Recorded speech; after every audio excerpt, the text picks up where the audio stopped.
Welcome, everybody. I'm Adam, and today we're going to be talking about getting paid to send your kids to college. Getting paid to send your kids to college? What?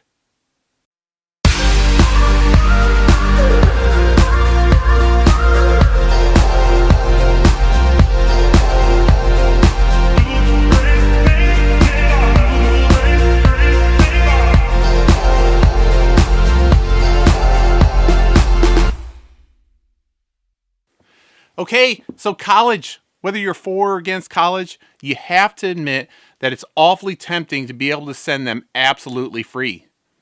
Whether they want to be a teacher, a doctor, or a lawyer, or another great profession, you can rest at ease knowing that they have this option.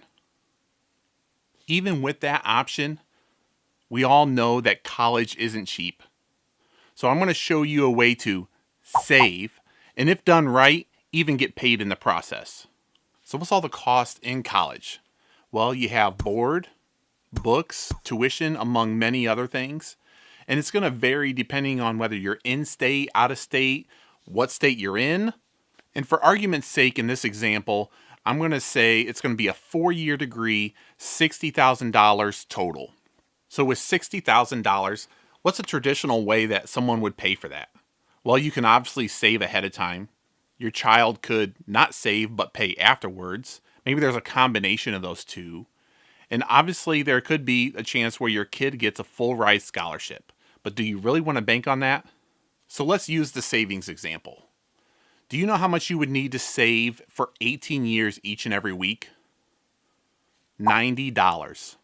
Yes, $90 each and every week. That's it. Simple and sweet. Well, I don't know about how sweet that is. But why do you need $90 each and every week? Well, that's because Uncle Sam needs his portion.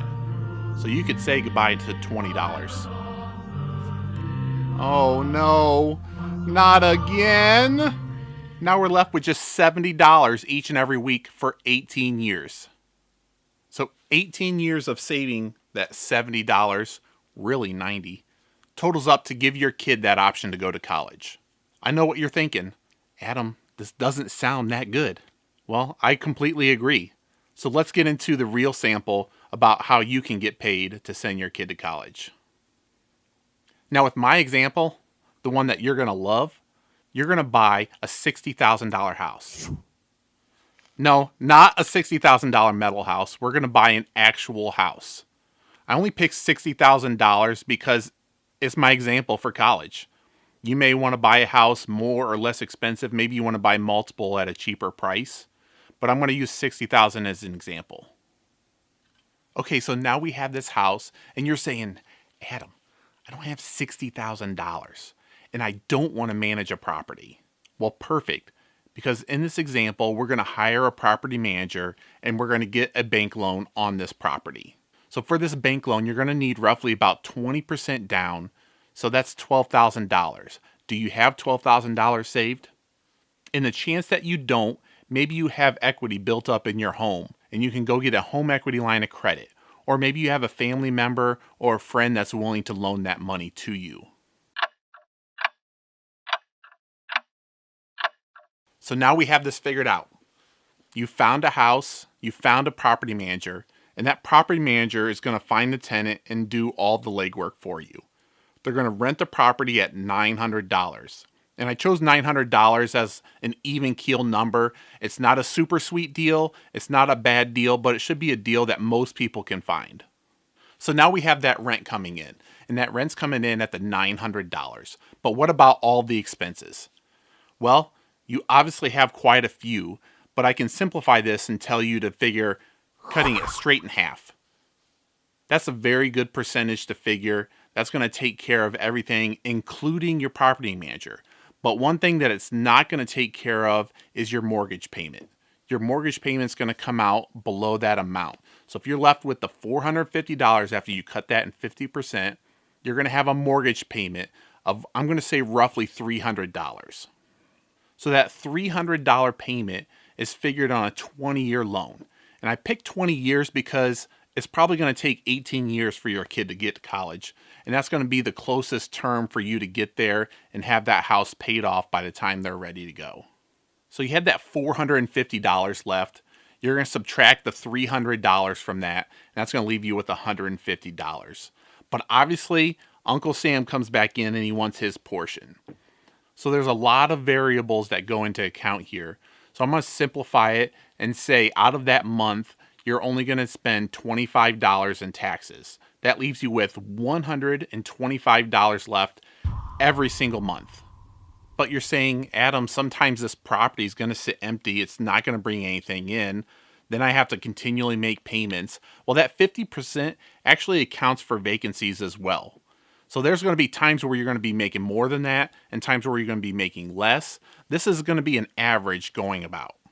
So if you didn't have to borrow money for that down payment we talked about, you're profiting $1,500 every year while you save to send your kid to college. $1,500 and sending your kid to college.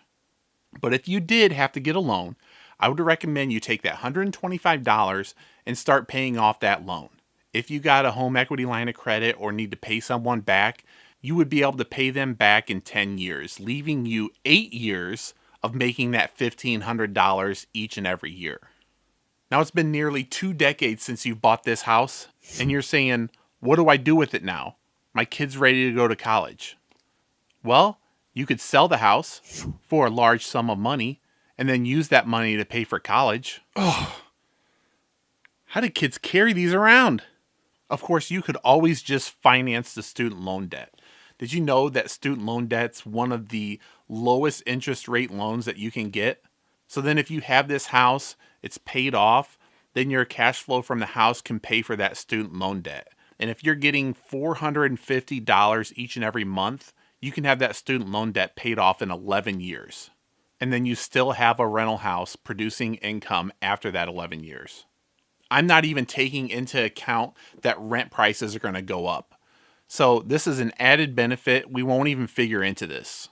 You could also just get another loan on the property, start the whole process over again, and then use that money to pay for college. Remember, the house is worth more, so you're able to get more out of it, but there's also a good chance that college is going to cost more in the future as well. Now, you could obviously just give the house to your child. There you go, little guy. Maybe your child thinks, college just isn't for me, and that's okay.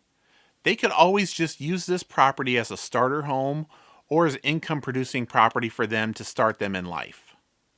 Either choice you choose, you can't be wrong here.